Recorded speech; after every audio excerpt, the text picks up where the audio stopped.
madaxweyne ku-xigeenka koowaad ee maamulka Jubbaland Cabdullaahi Sheekh Ismaaciil Fartaag oo mudooyinkan safarada dibadda ah ku maqnaa isla markaana dalka Talyaaniga uga qayb galay shirki looga hadlayay arrimaha federaalka ee Soomaaliya ayaa maanta dib ugu salaabtay magaalada Kismaayo ee xarunta gobolka Jubbada Hoose. General Fartaag iyo waftigiisa ayaa waxa magaalada Kismaayo ku soo dhaweeyay mas'uuliyiin ka tirsan maamulka Jubbaland iyo dadweyne u soo banaanbaxay soo dhaweyntiisa. soo dhaweynta madaxweyne ku-xigeenka kadib ayaa waxa saxaafadda la hadlay General Fartaag waxaana uu ka warbixiyay safaradii uu ku soo kala bixiyay dalalka Kenya, Ethiopia iyo Talyaaniga. gudoomiyaha degmada ururada bulshada kala gadisan hooyooyinka xildhibaanada Jubbaland maxay yeelay way dambeeyeen caluusharka ka dambeeyay ana ilo saasay keenay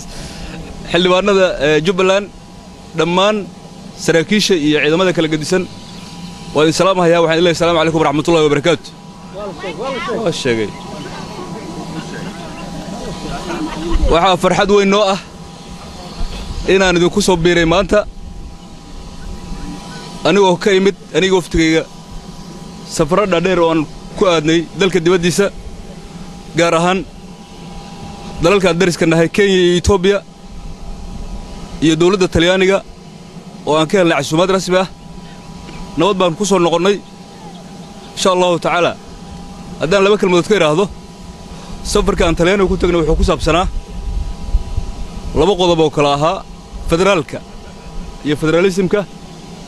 iyo arrimaha amniga labaas qodob baa looga hadlayay meel fiican baana la isla soo dhigay si fiican baana la isku soo afgartay nidaamka uu federaalka noqonayo isoo u shaqayn doono iyo inay laga marmaan tahay in dawladda Soomaaliya ay noqoto federaal dawlad goboleedyo isu tagi doono oo federaal la yiraahdo taasna meel fiican bay beesha caalamka isla soo dhigeen safaradii aan Ethiopia iyo Kenya ku tagnay wuxuu ku saabsanaa arrimaha amniga iyo sugidda nabadgelyada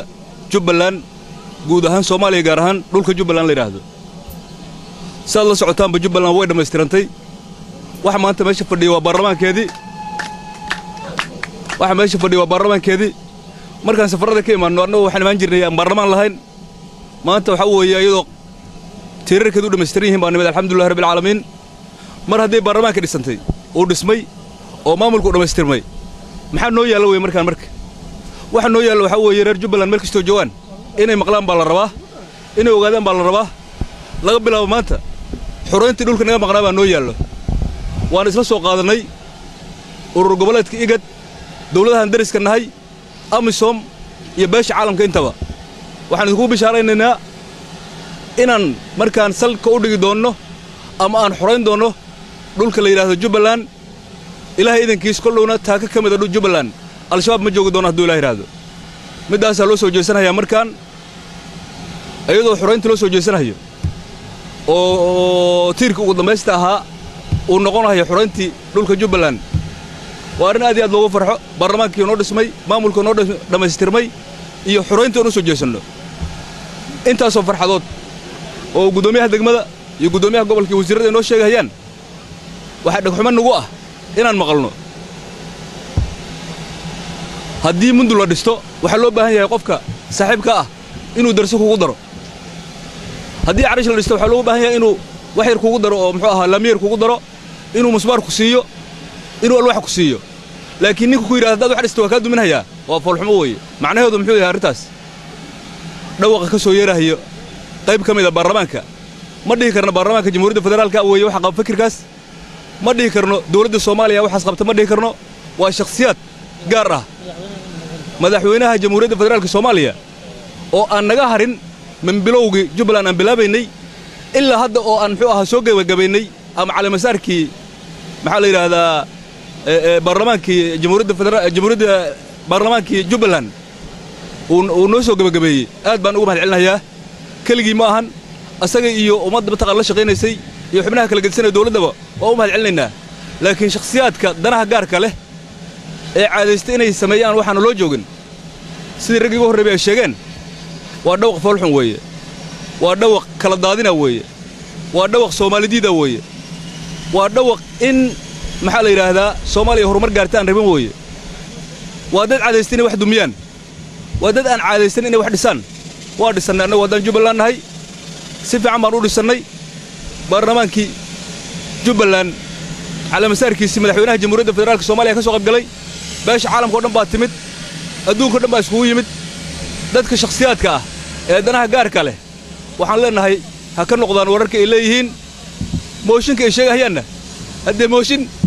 dadka mooshinka geenahay iyo mooshinka si loo geeyay inay kala yaqaanaan in iskala qombo ku wareersanahay baan insha Allah taala oo wala yaabanahay wax mooshin laga geeyo iyo wax mooshin laga geeyin baa kala jiro wuxuu yiri Soomaalidu waxay tiraahdaa fadhicilku ma xalaal baa mise xaraan sheegsheegiisa ku xun beeraadaan mooshin baan ka geenina Jubbaland in miskala soo saaro ku xun waxaas wax laga yaqasoodo warkaas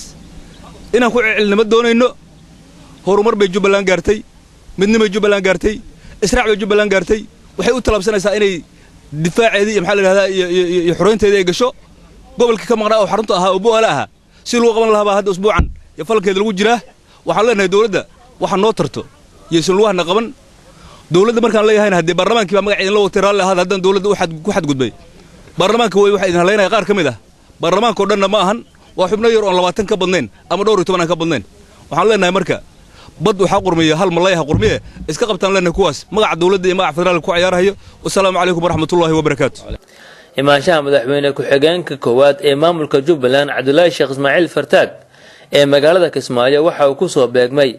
xilli la dhameystiray golayaasha maamulka Jubbaland